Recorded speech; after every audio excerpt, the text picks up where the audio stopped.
Hi hello నమస్తే. ఒక మంచి మాటతో మీ ప్రియ. ఎలా ఉన్నారు గైస్? బాగున్నారు కదా? నేను కూడా చాలా బాగున్నానండి. ఈరోజు మంచి మాట.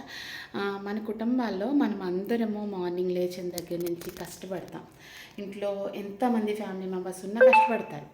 ఇది అందరు ప్రతి ఒక్కరి కుటుంబాల్లో జరిగిన విషయమే. అయితే మీకు వచ్చిన ఇన్కమ్ని బట్టి మీరు ఎంత ఖర్చు పెడుతున్నారు అనేది మాత్రం అంచనా వేసుకోండి. నలుగురు ఐదుగురు కుటుంబంలో వాళ్ళందరూ కష్టపడినా వాళ్ళు ఎందుకు ఎవరికెక్కడికైనా వెళ్ళి చెయ్యి చాపవలసిన పరిస్థితి వస్తుందంటే మీ కుటుంబంలో వచ్చిన ఆదాయం కన్నా ఖర్చు ఎక్కువగా ఉంది. అది మీరు అంచనా వేసుకోవాలి. ఫస్ట్ మీకు ఎంత ఇన్కమ్ వస్తుంది, మీరు ఎంత ఎక్స్పెన్సివ్ చేస్తున్నారు అనేది మీ మైండ్లో ఒకటి ఫిక్స్ అయ్యి దాని అంచనా ప్రకారం కానీ ఖర్చు పెట్టుకోకపోతే చాలా ఇబ్బంది పడతారు.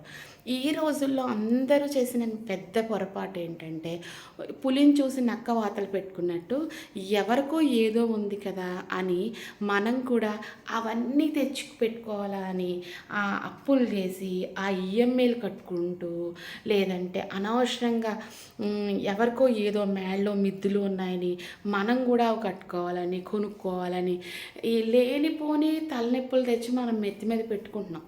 ప్రశాంతంగా జీవించాలి అనుకుంటే కంపారిజన్ అనేది వదిలేయాలి.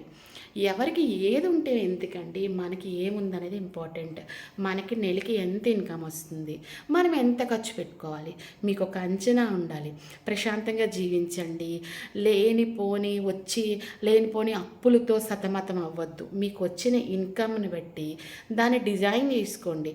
సో నాకు ఇంత వస్తుంది, నేను ఎంత ఖర్చు పెట్టాలి, ఇంత మాత్రమే నేను ఖర్చు పెట్టగలను, సో నాకు మిగిలిన దాంతో నేను ఇది సేవ్ చేయగలను.